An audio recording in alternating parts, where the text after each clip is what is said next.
Hello friends, ಎಲ್ಲರಿಗೂ good afternoon. ನಾನು ಶೈಲಜಾ ಸದ್ಯೋಜಾತಯ್ಯ. ನನ್ನ ಎಲ್ಲ ಪ್ರೀತಿಯ ವೀಕ್ಷಕರಿಗೆಲ್ಲ ವಂದನೆ, ಅಭಿನಂದನೆ. ಇವತ್ತು ನಾನೇನು ಹೇಳ್ಕೊಡ್ತಾ ಇದ್ದೀನಿ ಅಂದರೆ, ಹೊಸ ರೆಸಿಪಿ ಏನಲ್ಲ, ಇದು ಹಳೇದೇನೆ, ತುಂಬ ಓಲ್ಡ್ ಅಂದರೆ ಓಲ್ಡೆಸ್ಟ್ ಕಾಲದ ರೆಸಿಪಿ, ನಾರ್ತ್ ಕರ್ನಾಟಕದ್ದು. ಮೊದಲಿಗೆಲ್ಲ ಏನು ಮಾಡ್ತಾಯಿದ್ರು, ಮದುವೆ ದೊಡ್ಡ ದೊಡ್ಡ ಫಂಕ್ಷನ್ಗಳು ಏನಾದ್ರು ಇತ್ತಲ್ಲ, 4-5 ದಿನ ಮುಂಚೆನೇ ಇದನ್ನು ರೆಡಿ ಮಾಡಿಟ್ಕೊಳ್ತಾಯಿದ್ರು. ಏಕೆಂದರೆ ಇವಾಗಿನ ಥರ ಅಲ್ಲ, ಆವಾಗ ತುಂಬ ಜನನ ಕರಿತಾಯಿದ್ರು ಮದುವೆಗೆ, ಫಂಕ್ಷನ್ಗೆ ಎಲ್ಲ. ಆವಾಗ ಏನು ಮಾಡ್ತಾಯಿದ್ರು ಅಂದರೆ, ಇದನ್ನು ತುಂಬ ಜಾಸ್ತಿ ಮಾಡಿಟ್ಕೊಳ್ತಾಯಿದ್ರು. ಏನು ಒಬ್ಬಟ್ಟು ಇದು ಎಲ್ಲ ಮಾಡಿಡ್ತಾಯಿದ್ರಲ್ಲ, ಅಕಸ್ಮಾತ್ ಶಾರ್ಟೇಜ್ ಬಂದ್ರೂ ಇದು ಇರ್ತಾಯಿತ್ತು. ಆಪತ್ ಬಾಂಧವ ಅಂತ ಇದು ಇರ್ತಾಯಿತ್ತು. ಇದೇನು ಅಂತಂದರೆ ಮಾದ್ಲಿ ಅಂತ. ಮಾದ್ಲಿನ ಏನು ಹೇಗಪ್ಪ ಮಾಡೋದು ಅಂದರೆ, ಮೊದಲಿಗೆ ಏನು ಮಾಡ್ತಾಯಿದ್ರು ಅಂದರೆ, ಗೋಧಿಗೆ ಒಂದು kg ಗೋಧಿ ಲೆಕ್ಕದಲ್ಲಿ ಆದರೆ 1/4 kg ಕಡಲೆಬೇಳೆ, 1/4 kg ಅಕ್ಕಿ ಹಾಕಿ ಮಿಷಿನ್ ಮಾಡಿಸ್ಕೊಂಡು ಬರ್ತಾಯಿದ್ರು. ಆ ಮಿಷಿನ್ ಮಾಡಿಸ್ಕೊಂಡಿದ್ದು ಹಿಟ್ಟನ್ನು ಬಳಸಿ ಮಾಡ್ತಾಯಿದ್ದಿದ್ದು. ಇವಾಗ ಅಂದರೆ ನಮಗೆ ತಕ್ಷಣಕ್ಕೆಲ್ಲ ಮಿಷಿನ್ಗೆ ಹೋಗೋಕ್ಕಾಗಲ್ಲ. ಆದ್ದರಿಂದ ನಾವೇನು ಮಾಡ್ತೀವಿ, 1 kg ಗೋಧಿ ಹಿಟ್ಟಿಗೆ 1/4 kg ಕಡಲೆಬೇಳೆ ಹಿಟ್ಟು, ಬೇಸನ್ ಹಿಟ್ಟು ಅಂತ ಏನು ಹೇಳ್ತೀವಲ್ಲ, 1/4 kg ಬೇಸನ್ ಹಿಟ್ಟು, 1/4 kg ಅಕ್ಕಿ ಹಿಟ್ಟು, rice flour, wheat flour, besan flour, rice flour. Wheat flour 1 kg ಆದರೆ besan flour 1/4 kg, rice flour 1/4 kg, 1/4 kg ಲೆಕ್ಕದಲ್ಲಿ ಮಾಡ್ತಾಯಿದ್ವಿ. ನಾವೀಗೇನು ಕಪ್ ಅಳತೆ ತೊಗೊಳ್ಳೋದಾದರೆ, ಇದರಿಂದ 4 ವೀಟ್ ಫ್ಲೋರ್ ಗೋಧಿ ಹಿಟ್ಟಾದರೆ ಒಂದು ಲೋಟ ಬೇಸನ್ ಫ್ಲೋರು, 1 ಲೋಟ ರೈಸ್ ಫ್ಲೋರು, ನಾವು ಕಡಲೆಬೇಳೆ ಹಿಟ್ಟು, ಅಕ್ಕಿ ಹಿಟ್ಟು, ಇದು 4 ಶೇರ್ ಆದರೆ ಇದೆಲ್ಲ ಒಂದೊಂದು. ಆ ಥರ ಹಾಕ್ಕೊಂಡು ಸ್ವಲ್ಪ ಚಿಟಿಕೆ ಉಪ್ಪನ್ನು ಹಾಕಿಬಿಟ್ಟು, 1 ಟೀ ಸ್ಪೂನು, ಅರ್ಧ ಟೀ ಸ್ಪೂನ್ ಉಪ್ಪು ಹಾಕ್ಕೊಂಡು ಕಲಸಿ, ಸ್ವಲ್ಪ ಗಟ್ಟಿಗೆನೆ ಕಲಸಿ, ಈ ಥರ ಕಲಸಿ ರೆಡಿ ಇಟ್ಕೋಬೇಕು. ಇದು ಸ್ವಲ್ಪ ಹಿಟ್ಟು ಚೆನ್ನಾಗಿ ನೆನಿಬೇಕು. ಅದರಿಂದ ನಾನೇನು ಮಾಡಿದ್ದೀನಿ ಅಂದರೆ, ಕಲಸು ರೆಡಿ ಮಾಡಿಟ್ಟಿದ್ದೀನಿ. ಸುಮಾರು ಆಯಿತು, ಒಂದು 2 hours ಆಯಿತು ನಾನು ಕಲಸಿಟ್ಟು. ಇದು ಚೆನ್ನಾಗಿ ನೆಂದಿದೆ. ಇವಾಗ ಏನು ಮಾಡಬೇಕು ಅಂದರೆ, ಇದನ್ನು ನಾವೀಗ ದಪ್ಪನಾಗಿ ಚಪಾತಿ ಥರ ಮಾಡ್ಕೋತೀವಲ್ಲ, ಆ ಥರ ತುಂಬ ದಪ್ಪನಾಗಿ ಮಾಡ್ಕೋಬೇಕು. ಆ ಥರ ದಪ್ಪನಾಗಿ ಮಾಡಿಕೊಂಡು ಚೆನ್ನಾಗಿ ಬೇಯಿಸ್ಕೋಬೇಕು. ನೆಕ್ಸ್ಟು ಏನು ಬೇಕು ಅಂದರೆ, ತೆಂಗಿನಕಾಯಿ ತುರಿ, ಗಸಗಸೆ ಹುರಿದಿಟ್ಕೊಂಡಿರೋದು, ಡ್ರೈ ಗ್ರೇಪ್ಸು, ಒಣ ದ್ರಾಕ್ಷಿ, ಏಲಕ್ಕಿ ಪುಡಿ, ಬಾದಾಮಿ, ಇದನ್ನು ಪೀಸ್ ಮಾಡ್ಕೋಬೇಕು, ಗೋಡಂಬಿನೂ ಪೀಸ್ ಮಾಡ್ಕೋಬೇಕು. ಆಮೇಲೆ ಶುಂಠಿ ಪುಡಿ, ಒಣ ಶುಂಠಿ ಪುಡಿ, ಆಮೇಲೆ ಜಾಕಾಯಿ ಪೌಡ್ರು ಮಾಡ್ಕೋಬೇಕು, ಜಾಕಾಯಿ ಪೌಡ್ರು, ಆಮೇಲೆ ಲವಂಗ ಸ್ವಲ್ಪ, ಇದಿಷ್ಟನ್ನು ಹಾಕೋಬೇಕು. ಇದಿಷ್ಟು ಹಾಕಿದಾಗ ನಿಮಗೇನಾಗುತ್ತೆ, ತುಂಬ ಟೇಸ್ಟಿಯಾಗಿರುತ್ತೆ. ಇವಾಗ ಇದನ್ನು ಮಾಡೋದು ಯಾವ ಥರ ಅಂತ ತೋರಿಸ್ತೀನಿ. ಇದನ್ನು ಮಾಡಿಬಿಟ್ಟು ಇದನ್ನೇನು ಮಾಡಬೇಕು, ನಾವು 1 ತಿಂಗಳಾದ್ರೂ ಏನಾಗಲ್ಲ. ಆ್ಯಕ್ಚುಲಿ ಏನು ಮಾಡಬೇಕು ಅಂತಂದರೆ, ಈ ಒಣ ಕೊಬ್ಬರಿನ ನಾವು ಆದಷ್ಟು ಸ್ವಲ್ಪನೇ ಸೇರಿಸ್ಕೊಂಡು ಮಾಡಿಕೊಂಡ್ರೆ ಚೆನ್ನಾಗಿದೆ. ಏಕೆಂದರೆ ಕೊಬ್ಬರಿನ ನಾವು ಸೇರಿಸಿ ಇಟ್ಬಿಟ್ರೆ ಏನಾಗುತ್ತೆ ಅಂದರೆ, ಸ್ವಲ್ಪ ಸ್ಮೆಲ್ ಬರೋಕ್ಕೆ ಶುರುವಾಗುತ್ತೆ. ಅದಕ್ಕೋಸ್ಕರ ಏನೊಂದು 15-20 ದಿನಕ್ಕೆ ಆಗೋಷ್ಟು ನಾವು ಮಿಕ್ಸ್ ಮಾಡಿ ಇಟ್ಕೊಂಡು, ಇನ್ನು ಮಿಕ್ಕಿದ್ದನ್ನು ಹಾಗೆ ಇಟ್ಕೊಂಡು ಮತ್ತೆ ಉಪಯೋಗಿಸ್ಕೊಳ್ಳುವಾಗ ಹಾಕೋಬೇಕು. ಅಂದರೆ ಚೆನ್ನಾಗಿರುತ್ತೆ. ಈ ಫ್ರೆಶ್ ಆಗಿ ಹಾಕಿದ್ರೆ ಚೆನ್ನಾಗಿರುತ್ತೆ ಇದು ಒಣ ಕೊಬ್ಬರಿನ. ಇವಾಗ ಏನು ಮಾಡಬೇಕು ಅಂತಂದರೆ, ಇದು ನಿಧಾನ ಊರಿನಲ್ಲಿ ನಾವು ದಪ್ಪನಾಗಿ ಏನು ಮಾಡ್ತೀವಲ್ಲ, ಅದನ್ನು ನಿಧಾನ ಊರಿನಲ್ಲಿ ಬೇಯಿಸ್ಕೋಬೇಕು. ಅದನ್ನು ಬೇಯಿಸ್ಕೊಂಡ್ಬಿಟ್ಟು ಆಮೇಲೆ ಅದನ್ನು ಪೌಡ್ರ್ ಮಾಡ್ಕೋಬೇಕು. ಮೊದಲೆಲ್ಲ ಹೇಗೆ ಪೌಡ್ರ್ ಮಾಡ್ತಾ ಇದ್ದಂದರೆ, ದಪ್ಪನ ಮಾಡಿಬಿಟ್ಟು, ಆವಾಗ ಮಿಕ್ಸಿ ಇರಲಿಲ್ಲ, ಏನು ಮಾಡ್ತಾಯಿದ್ರು ಅಂದರೆ, ಇದನ್ನು ದಪ್ಪದಾಗಿ ಮಾಡ್ಕೊಂಡ್ಬಿಟ್ಟು ಈ ಅಕ್ಕಿ ಹಿಡಿಯೋ ಜರಡಿ ಏನಿರುತ್ತಲ್ಲ, ಅದ್ರ ಹಿಂದೆ ತುರ್ಕೊಳ್ತಾ ಇದ್ರು. ನಾವೀಗೇನು ತುರೆಮಣೆ ಅಂತ ಇರುತ್ತಲ್ಲ, ಅದರಲ್ಲಿ ಹೆಂಗೆ ಮಾಡ್ತಾಯಿದ್ವು ಹಾಗೆ ತೋರಿಸ್ತೀನಿ. ಅದನ್ನು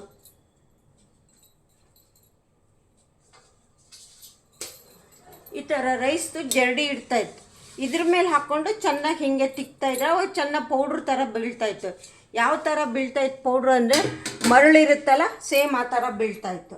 ಇವಾಗ ಏನು ಮಾಡ್ತೀವಿ, ಇವಾಗ ಮಿಕ್ಸಿ ಎಲ್ಲ ಇರೋದರಿಂದ ನಾವು ಮಿಕ್ಸಿನಲ್ಲಿ ಹಾಕ್ಕೊಂಡ್ಬಿಡ್ತೀವಿ. ಈಗ ಏನು ಮಾಡೋಣ ಅಂದರೆ, ಫಸ್ಟಿಗೆ ಚಪಾತಿ ಲಟ್ಟಿಸ್ಕೊಳ್ಳೋಣ. ಇದನ್ನೆಲ್ಲ ಸೈಡಿಗೆ ಸರಿಸ್ಬಿಡ್ತೀನಿ. ಇದೆಲ್ಲ ಸೈಡಿಗೆ ಸರಿಸ್ಬಿಟ್ಟು ಫಸ್ಟು ಚಪಾತಿ ಮಾಡ್ಕೋಬೇಕು. ಚಪಾತಿ ಅಂದರೆ ದಪ್ಪನಾಗಿ ತುಂಬ ದಪ್ಪನಾಗೆ ಮಾಡ್ಕೋಬೇಕು, ತೆಳ್ಳಗೆ ಮಾಡಬಾರ್ದು. ದಪ್ಪ ಮಾಡ್ಕೊಂಡ್ಬಿಟ್ಟು ನಿಧಾನ ಊರಿನಲ್ಲಿ ಬೇಯಿಸ್ಕೋಬೇಕು. ನಾನೀಗ ಗ್ಯಾಸ್ ಅಂಟಿಸ್ತಾ ಇದ್ದೀನಿ. ನಾನೇನು ಮಾಡ್ತಿದ್ದೀನಿ ಅಂದರೆ ಇದಕ್ಕೆ MC ಕುಕ್ವೇರ್ದೇ ನಾನು ಉಪಯೋಗಿಸ್ತಾ ಇದ್ದೀನಿ. ಇದು ಸ್ವಲ್ಪ ಹೀಟ್ ಆದಮೇಲೆ, ಆಮೇಲೆ ಚೆನ್ನಾಗಿ ಹೀಟ್ ಆದಮೇಲೆ ನಾವು ನಿಧಾನ ಸ್ಲಿಮ್ ಊರಿನಲ್ಲಿ ಮಾಡ್ಕೋಬೋದು. ಚೆನ್ನಾಗಿ ರೋಸ್ಟಾಗಿ ಬೇಯುತ್ತೆ, ಹಾಗಾದರೂ ಮಾಡ್ಕೋಬೋದು. ಇಲ್ಲ ಅಂತಂದರೆ ಈ ಕಬ್ಬಿಣದ ದಿಂಕ್ ಇರುತ್ತಲ್ಲ, ಇದರಲ್ಲೂ ಬೇಯಿಸ್ಕೋಬೋದು. ನಾನು ಎರಡರಲ್ಲೂ ಮಾಡ್ಕೊಳ್ತೀನಿ, ಯಾಕೆಂತಂದರೆ ಸ್ವಲ್ಪ ಫಾಸ್ಟಾಗಿ ಆಗುತ್ತೆ. ಒಂದರಲ್ಲಿ ಆದರೆ ಸ್ವಲ್ಪ ನಿಧಾನ ಆಗುತ್ತೆ. ಹಿಂಗಾಗಿಬಿಟ್ಟು ನಾನು ಇದರಲ್ಲೂ ಮಾಡ್ಕೊತೀನಿ, ಇದರಲ್ಲೂ ಮಾಡ್ಕೊತೀನಿ. ಇವಾಗ ಏನು ಮಾಡ್ತಾಯಿದ್ದೀನಿ ನಾನಂದರೆ ಚಪಾತಿನ ಇದರಲ್ಲಿ ಪ್ರೆಸ್ ಮಾಡ್ಕೊತೀನಿ. ಚಪಾತಿ ಕೈಯಿಂದ ಮಾಡ್ಕೊಂಡು ಕೂರಲ್ಲ, ಇದರಲ್ಲಿ ಪ್ರೆಸ್ ಮಾಡ್ಕೊತೀನಿ. ಇದನ್ನು ಇದರಲ್ಲಾದರೂ ಲಟ್ಟಿಸ್ಕೋಬೋದು, ಇದರಲ್ಲಾದರೂ ಮಾಡ್ಕೋಬೋದು. ನಿಮ್ಮ ಇಷ್ಟ, ನಿಮ್ಮ ಅನುಕೂಲ ಹೇಗಿರುತ್ತೋ ಹಾಗೆ ನೋಡಿ ಮಾಡ್ಕೊಳ್ಳಿ. ನಾನು ಈ ಥರ ಮಾಡ್ಕೊತಾ ಇದ್ದೀನಿ. ಇದು ಕೆಳಗಡೆ ಇದನ್ನೊಂದು ಹಾಕ್ಕೊಳ್ತೀನಿ ಸಿಲಿಕಾನ್ದು. ಇದ್ರ ಮೇಲೆ ಸ್ವಲ್ಪ ರೈಸ್ ಫ್ಲೋರ್ ಹಾಕ್ಕೊಳ್ತೀನಿ. ಹಾಕ್ಕೊಂಡ್ಬಿಟ್ಟು ಸ್ವಲ್ಪ ದಪ್ಪನಾಗೆ ತೊಗೊಳ್ತೀನಿ. ಇದನ್ನು ಸ್ವಲ್ಪ ದಪ್ಪನೇ ಮಾಡಬೇಕು, ತೆಳ್ಳಗೆ ಮಾಡಬಾರ್ದು. ದಪ್ಪ ಚಪಾತಿ ಥರ ಮಾಡ್ಕೋಬೇಕು. ಚಪಾತಿ ಅಂದರೆ ಸುಮ್ಮನೆ ಇದಕ್ಕೇನು ಆಯಿಲ್ಲು ಏನೂ ಹಾಕೋದಿಲ್ಲ, ಸುಮ್ಮನೆ ಹಾಗೇ ಮಾಡ್ಕೊಳ್ಳೋದು. ಈ ಥರ ರೌಂಡಕ್ಕೆ ಈ ಥರ ಮಾಡ್ಕೊಂಡ್ಬಿಟ್ಟು ಸ್ವಲ್ಪ ಡ್ರೈ ಹಿಟ್ಟನ್ನು ಈ ಥರ ಮಾಡ್ಕೊಂಡ್ಬಿಟ್ಟು ಇದ್ರ ಮೇಲೆ ಈಗ ಪ್ರೆಸ್ ಮಾಡ್ಕೊತೀನಿ. ದಪ್ಪನೇ ಬೇಕು. ಹಿಂಗಾಗ್ಬಿಟ್ಟು ಫಾಸ್ಟಾಗಿ ಮಾಡಿಕೊಂಡ್ರೆ ನಮಗೆ ಬೇಗ ಫಾಸ್ಟಾಗಿ, ಸ್ವಲ್ಪ ನಾವು ಆದಷ್ಟು ಏನು ಮಾಡಬೇಕು ಅಂತಂದರೆ ಸ್ವಲ್ಪ ಬಿಸಿ ಇರುವಾಗಲೇ ಸ್ವಲ್ಪ ಆರಬೇಕು, ತೀರಾ ಆರಿರಬಾರ್ದು. ಸ್ವಲ್ಪ ಹೌದು ಅನ್ನೋಂಗೆ ಬೆಚ್ಚಗಿರ್ಬೇಕು. ಅವಾಗೇನು ಹೇಳಿದ್ನಲ್ಲ, ಅದು ಅಕ್ಕಿ ಹಿಡಿಯೋ ಜರಡಿನಲ್ಲಿ ಮಾಡ್ಕೊತಾ ಇದ್ರು ಅಂತ. ಇವಾಗೇನು ಅದೇನಿಲ್ಲ, ಇವಾಗ ಮಿಕ್ಸಿನಲ್ಲಿ ಹಾಕೊಳ್ಳೋದಿರುತ್ತೆ.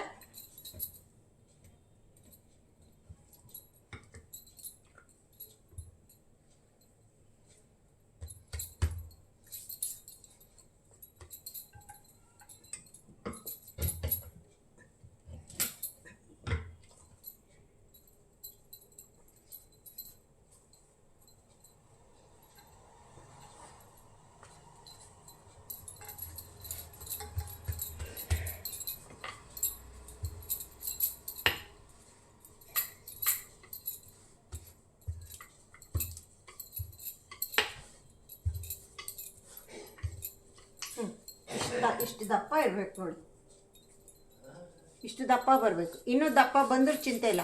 ಅವಾಗೆಲ್ಲ ಅಂತಂದರೆ ಸೌದೆ ಒಲೆಯಲ್ಲಿ ಮಾಡ್ತಾಯಿದ್ರು, ಚೆನ್ನಾಗಿರ್ತಾ ಇತ್ತು. ಇವಾಗ ಇಲ್ಲವಲ್ಲ, ಸೌದೆ ಒಲೆ ಅದು ಯಾರೂ ಉಪಯೋಗಿಸಲ್ಲ, ಏನಿದ್ರು ಗ್ಯಾಸೇ.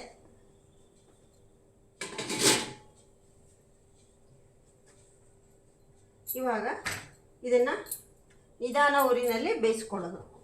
ಈಗ ನಾನು ಇದರಲ್ಲೂ ಬೇಯಿಸ್ಕೊತೀನಿ, ಇದರಲ್ಲೂ ಬೇಯಿಸ್ಕೊತಾನೆ, ಎರಡರಲ್ಲಿ ಮಾಡ್ಕೊತೀನಿ.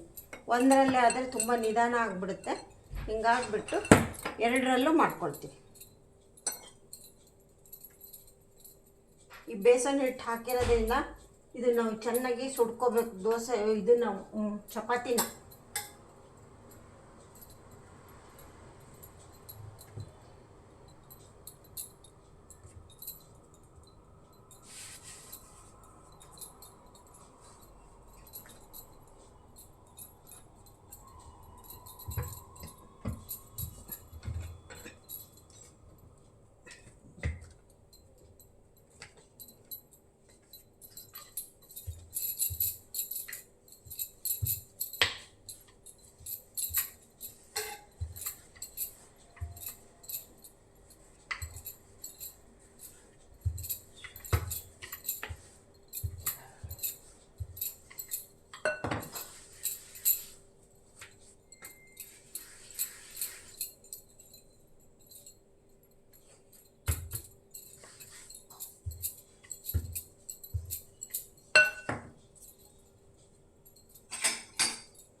ನಾವು ಹಿಟ್ಟು ಏನು ಎಷ್ಟು ಉಪಯೋಗಿಸ್ತೀವೋ ಅದಕ್ಕಿಂತ ನಾವು 4 ಲೋಟ ಹಿಟ್ಟು ತಗೊಂಡು ಕಡಲೆಬೇಳೆ ಹಿಟ್ಟು ಅದು ಒಂದು ಇಟ್ಕೊಂಡು ಒಟ್ಟು 6 ಲೋಟ ಆಯಿತು. ನಾವು 6 ಲೋಟಕ್ಕೆ 6 ಲೋಟ ಇದರಿಂದ 6 ಲೋಟ ಆಗೋದ್ರಿಂದ ನಾವೇನು ಮಾಡಬೇಕು, ಬೆಲ್ಲನ ಏನಿಲ್ಲ ಅಂತಂದರೆ ನಾವು ಒಂದು 8 ಲೋಟ ಹಾಕ್ಕೋಬೇಕು.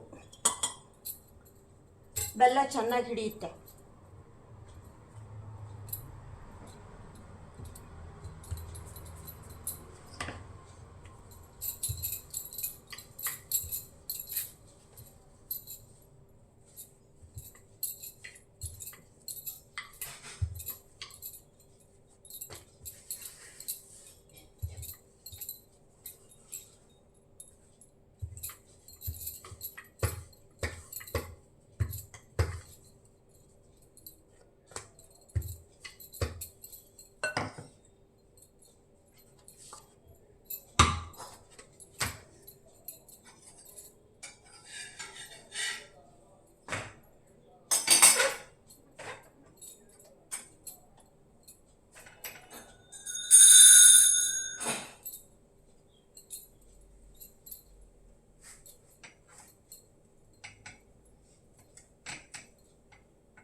ನೋಡಿ ಈ ಥರ ಬೇಯಿಸ್ಕೋಬೇಕು.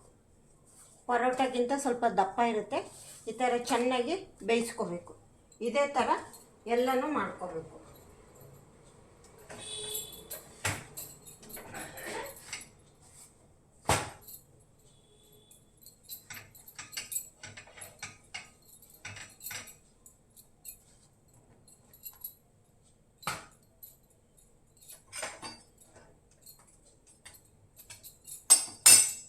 ಈ ಥರ ನಾವು ಇದರಲ್ಲಿ ಬೇಯಿಸೋವಾಗ ಹಿಂಗೆ ಬಟ್ಟೆನಲ್ಲಿ ಪ್ರೆಸ್ ಮಾಡಿ ಬೇಯಿಸಬೇಕು.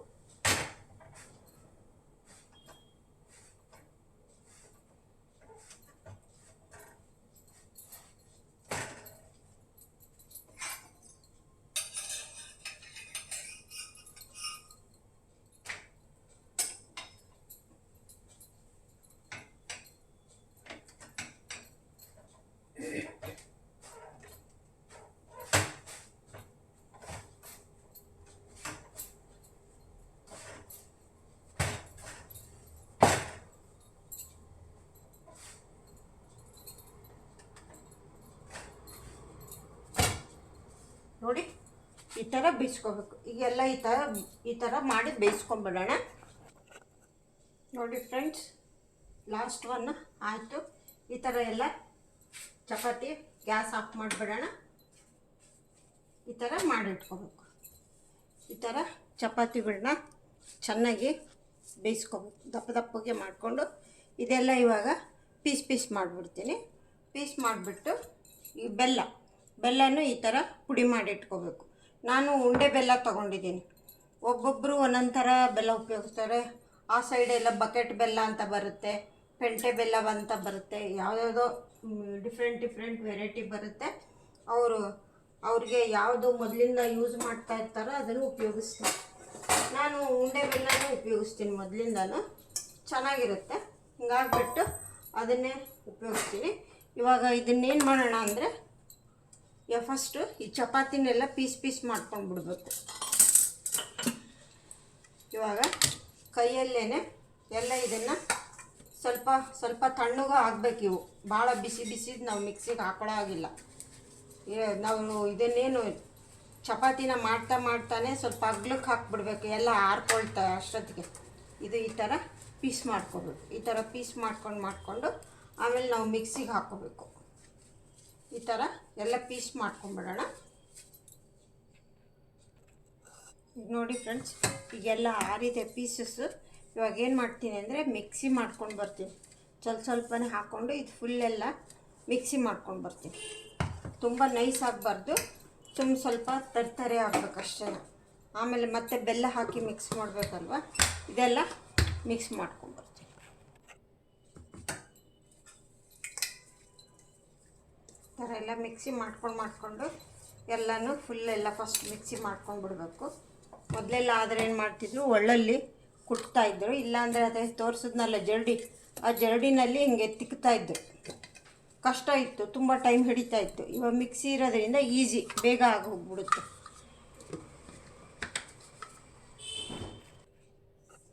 ನೋಡಿ ಫ್ರೆಂಡ್ಸ್, ಎಲ್ಲ ಮಿಕ್ಸಿ ಮಾಡಾಯಿತು. ಈ ಥರ ತರ್ತರಿಯಾಗಿ ಇರಬೇಕು. ಈ ಥರ ತರ್ತರಿಯಾಗಿರಬೇಕು. ಇವಾಗ ಬೆಲ್ಲ ಮಿಕ್ಸ್ ಮಾಡಿ ಮತ್ತೆ ಇನ್ನೊಂದು ರೌಂಡ್ ಹಾಕ್ತೀವಿ. ಆವಾಗ ಚೆನ್ನಾಗಿ ನೈಸಾಗಿ ಎಲ್ಲ ಹೊಂದ್ಕೊಳ್ಳುತ್ತೆ. ಕೆಲವರು ಹುರುಗಡ್ಲೆ ಹಾಕ್ತಾರೆ, ನಾವು ಹುರುಗಡ್ಲೆ ಹಾಕೋದಿಲ್ಲ. ಯಾಕೆಂದರೆ ಹುರುಗಡ್ಲೆ ಏನು ನಾಟ್ ನೆಸರಿ. ಈಗ ಇದಕ್ಕೇನೆ ಬೇಸನ್ ಹಿಟ್ಟು, ಅಕ್ಕಿ ಹಿಟ್ಟು ಎಲ್ಲ ಹಾಕಿದ್ದೀವಲ್ವ, ಅಕಸ್ಮಾತ್ ನಮಗೆ ಜಾಸ್ತಿ ಮೊದಲೆಲ್ಲ ಏನು ಮಾಡ್ತಿದ್ರು, ಅಕ್ಕಿ, ಕಡಲೆಬೇಳೆ, ಗೋಧಿ, ಇದು ಮೂರನ್ನು ಸೇರಿ ಮಿಷಿನ್ ಮಾಡಿಸ್ತಾಯಿದ್ರು. ಹಂಗೆ ಮಾಡ್ತಾಯಿದ್ರು. ಇವಾಗ ನಮಗೆ ಅಷ್ಟು ಮಿಷಿನ್ಗೆ ಹೋಗೋಕ್ಕಾಗಲ್ಲ ಅಂತ ಏನು ಮಾಡ್ತೀವಿ ಅಂದರೆ, ಈ ಥರ ಮಾಡ್ಕೊಂಡ್ಬಿಟ್ಟು ಮಾಡ್ತೀವಿ.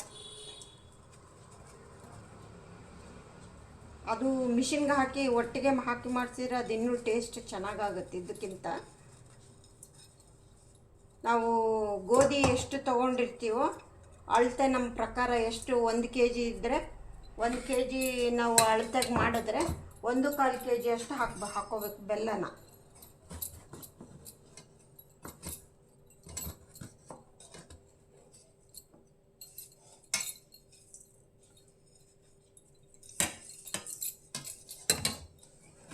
ನೀವು ಬೆಲ್ಲ ಜಾಸ್ತಿ ಬೇಡ ಅನ್ನೋರು ಬೇಕಿದ್ರೆ ಕಡಿಮೆ ಯೂಸ್ ಮಾಡೋದು.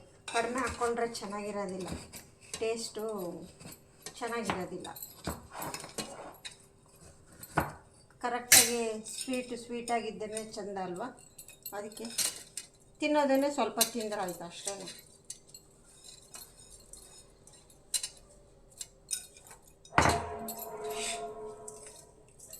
ಈಗ ಈ ಥರ ಎಲ್ಲ ಮಿಕ್ಸ್ ಮಾಡ್ಕೊಂಡ್ಬಿಟ್ಟು ಬೆಲ್ಲ ಇದನ್ನು ಚೆನ್ನಾಗಿ ಇನ್ನೊಂದು ಸರಿ ಮಿಕ್ಸಿ ಮಾಡ್ಕೊಂಡ್ಬರ್ಬೇಕು.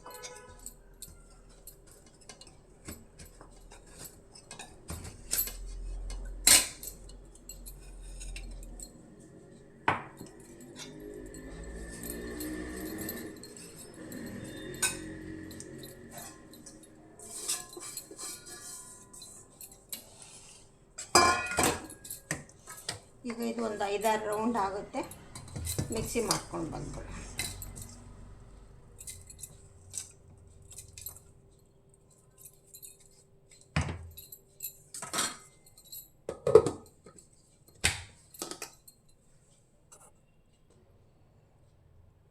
ನೋಡಿ, ನಾವು ಬೆಲ್ಲ ಸೇರಿಸಿ ಮಿಕ್ಸಿ ಮಾಡಿದಾಗ ಈ ಥರ ಚೆನ್ನಾಗಿ ನೈಸಿಗೆ ಈ ಥರ ಬರುತ್ತೆ. ಮರಳು ಥರ ಇರುತ್ತೆ. ಈಗ ಇದಷ್ಟನ್ನು ಮಾಡ್ಕೊಂಬಂದ್ಬಿಡೋಣ. ಇದನ್ನು ನಾವು ಆದಷ್ಟು ಸ್ವಲ್ಪ ಗಾಳಿಗೆ ಒಣಗಿಸ್ಬಿಟ್ಟು ಡಬ್ಬನಲ್ಲಿ ತುಂಬಿಟ್ಕೋಬೇಕು. ಇದು ಏಕೆಂದರೆ ಈಗ ನಾವು ಫ್ರೆಶ್ಶಾಗಿ ಮಾಡಿದಾಗ ಸ್ವಲ್ಪ ತೇವಾಂಶ ಇರುತ್ತೆ. ಹಿಂಗಾಗ್ಬಿಟ್ಟು ಸ್ವಲ್ಪ ಫ್ಯಾನ್ ಅಡಿಗೆ ಗಾಳಿಗೆ ಒಣಗಿಸ್ಬಿಟ್ಟು ಆಮೇಲೆ ನಾವು ಡಬ್ಬನಲ್ಲಿ ಸ್ಟೋರ್ ಮಾಡಿಟ್ಕೋಬೇಕು.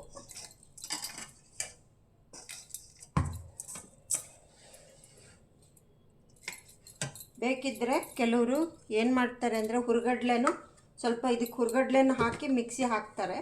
ನಾನು ಹಾಕೋದಿಲ್ಲ. ಇಡೀದೇ ಕೆಲವರು ಹಾಗೆ ಚೆನ್ನಾಗಿ ಕಾಣುತ್ತೆ ಅಂತ ಇಡೀದೇ ಹಾಕ್ಕೊಳ್ತಾರೆ ಹುರ್ಗಡ್ಲೆನ. ಅದು ಆ ಥರನೂ ಮಾಡ್ತಾರೆ. ನೋಡಿ ಫ್ರೆಂಡ್ಸ್, ಇದು ಬೆಲ್ಲ ಚಪಾತಿ ಎಲ್ಲ ಪುಡಿ ಮಾಡಿ ಮಿಕ್ಸ್ ಮಾಡಾಯಿತು. ಈಗ ಏನು ಮಾಡ್ತೀನಿ ಅಂತಂದರೆ, ಈಗ ಇದರಿಂದ 1 ಕಪ್ಪನ್ನು ನಾನು ಹುರ್ಗಡ್ಲೆನ ಪುಡಿ ಮಾಡಿ ಹಾಕ್ಕೊಳ್ತೀನಿ. ಏಕೆಂದರೆ ಇಡೀದು ಹಾಕ್ತಾರೆ, ಇಡೀದು ಬೇಡ, ಪೌಡ್ರ್ ಮಾಡಿ ಹಾಕೋಣ. ಇದೆಲ್ಲ ಅಕಸ್ಮಾತ್ ವಾಟರ್ ಕಂಟೆಂಟ್ ಇದ್ದರೆ ಅಬ್ಸರ್ವ್ ಮಾಡುತ್ತೆ, ಅದಕ್ಕೋಸ್ಕರ ಹಾಕೋದಷ್ಟೇ. ಇವಾಗ ಇದೆಲ್ಲ ಹಾಕಾದ್ಮೇಲೆ ಏಲಕ್ಕಿ ಪುಡಿ, ಒಣಶುಂಠಿ ಪುಡಿ ಅದು ಹಾಕಿ ಇನ್ನೂ ಒಂದು ರೌಂಡು ಮಿಕ್ಸಿ ಮಾಡಬೇಕು. ಇವಾಗ ಫಸ್ಟ್ ಇದನ್ನು ಮಿಕ್ಸಿ ಮಾಡ್ಕೊಂಡು ಬರ್ತೀನಿ. ಮಾಡ್ಕೊಂಡ್ಬಿಟ್ಟು ಮಿಕ್ಸ್ ಮಾಡಿಬಿಟ್ಟು ಆಮೇಲೆ ಅದನ್ನು ಹಾಕಿ ಇನ್ನೂ ಒಂದು ಸರಿ ಮಿಕ್ಸಿ ಮಾಡಿಬಿಟ್ಟು ಲಾಸ್ಟಿಗೆ ಡ್ರೈ ಫ್ರೂಟು, ಗಸಗಸೆ, ಇದನ್ನು ಒಣ ಕೊಬ್ಬರಿ ಹಾಕಿ ಮಿಕ್ಸ್ ಮಾಡಿ ಇಡಬೇಕು. ಇವಾಗ ಫಸ್ಟು ಹುರ್ಗಡ್ಲೆನ ಮಿಕ್ಸಿ ಮಾಡ್ಕೊಂಡು ಬಂದು ಮಿಕ್ಸ್ ಮಾಡಿ ಅದನ್ನು ಒಂದು ರೌಂಡ್ ಮಿಕ್ಸ್ ಮಾಡ್ತೀನಿ. ಈಗ ಹುರ್ಗಡ್ಲೆ ಪುಡಿನ ಹಾಕೋಣ. ಹಾಕ್ಬಿಟ್ಟು ಚೆನ್ನಾಗಿ ಇನ್ನೊಂದು ರೌಂಡು ಮಿಕ್ಸ್ ಮಾಡಬೇಕು.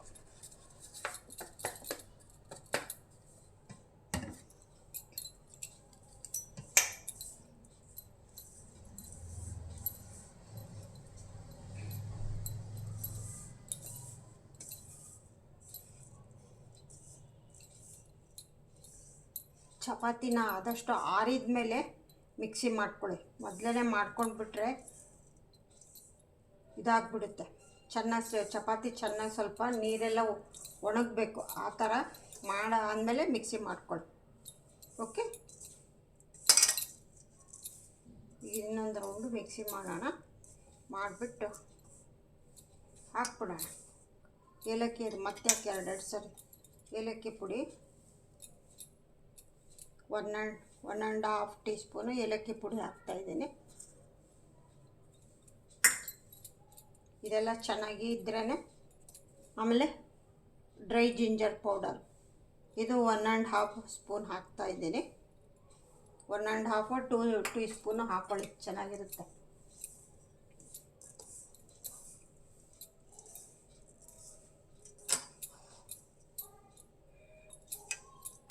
ಆಮೇಲೆ ಒಂದು 4 ಲವಂಗ ಕುಟ್ಟು ಹಾಕ್ತೀನಿ.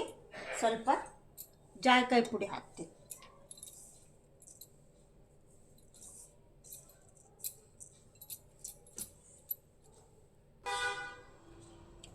ಎಲ್ಲ ಆಯಿತು. ಇವಾಗ ಸ್ವಲ್ಪ ಜಾಯಿಕಾಯಿ ಪುಡಿ ಮಾಡಿ ಹಾಕೋಣ. ಕಟ್ ಮಾಡ್ಕೊಳ್ತಾ ಇದ್ದೀನಿ. ಸ್ವಲ್ಪನೇ ಸಾಕು, ಒಂದು ಕಾಲಾದರೆ ಸಾಕು, ಜಾಸ್ತಿ ಬೇಡ.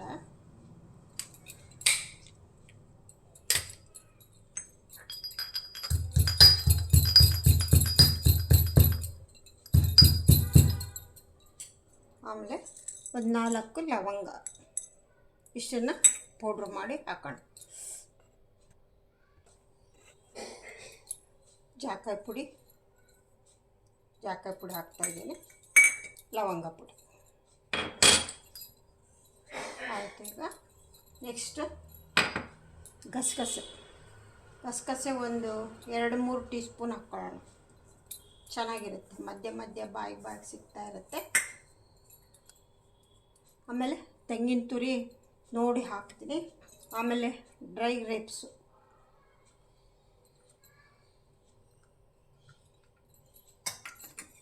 ಆಮೇಲೆ ಬಾದಾಮಿ, ಗೋಡಂಬಿ ನಮಗೆ ಎಷ್ಟು ಬೇಕು ನೋಡಿಕೊಂಡು ಸಣ್ಣದಾಗಿ ಈ ಥರ ಪೀಸ್ ಮಾಡಿಕೊಂಡು ಹಾಕ್ಕೊಳ್ಳೋದು.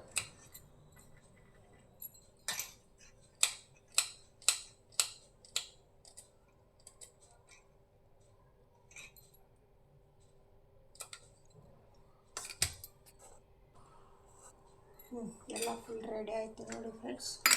ಗೋಡಂಬಿ, ದ್ರಾಕ್ಷಿ, ಬಾದಾಮು, ಗಸಗಸೆ, ಏಲಕ್ಕಿ, ಒಣ ಶುಂಠಿ ಪುಡಿ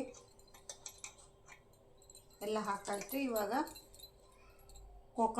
ಕೋಕೋನಟ್ ನಾನು ಸ್ವಲ್ಪಕ್ಕೆ ಮಿಕ್ಸ್ ಮಾಡ್ತೀನಿ, ಏಕೆಂದರೆ ಕೊಕೊನಟ್ ಹಾಕಿದ್ಮೇಲೆ ತುಂಬ ಬೇಗ ಯೂಸ್ ಮಾಡ್ಬೇಕು ನಾವು, ಇಲ್ಲ ಅಂದರೆ ಸ್ಮೆಲ್ ಬಂದುಬಿಡುತ್ತೆ.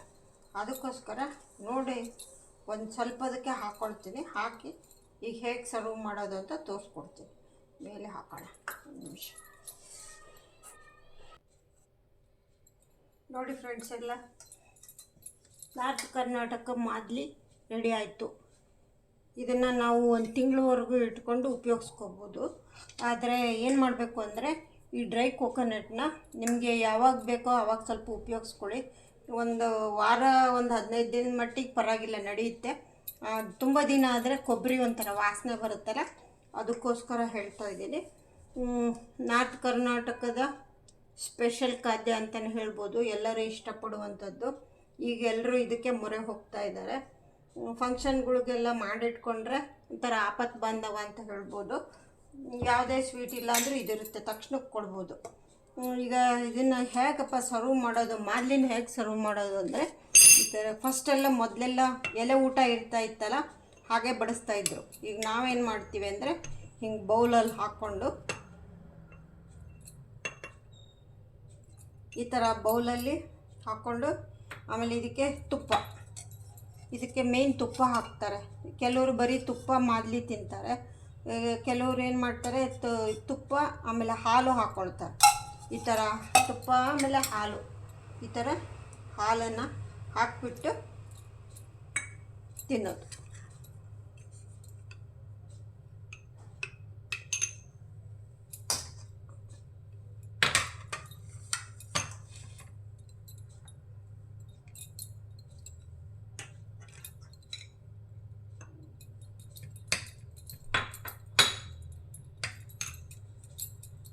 ಮಾದಲಿ ಮಾಡೋದು ಮೊದಲಿಂದ ಕೊನೆವರೆಗೂ ನೋಡಿ. ಎಲ್ಲರಿಗೂ ಇಷ್ಟ ಆಗಿದೆ ಅಂದ್ಕೋತೀನಿ. ಇಷ್ಟ ಆಗಿದ್ದರೆ ನಿಮ್ಮ ಫ್ರೆಂಡ್ಸ್ಗೆಲ್ಲ ಶೇರ್ ಮಾಡಿ, ಹೇಗಿತ್ತು ಅಂತ ತಿಳಿಸಿ. ನೀವು ಯಾವ ಥರ ಮಾಡ್ತೀರಿ ಅಂತ ಹೇಳಿ.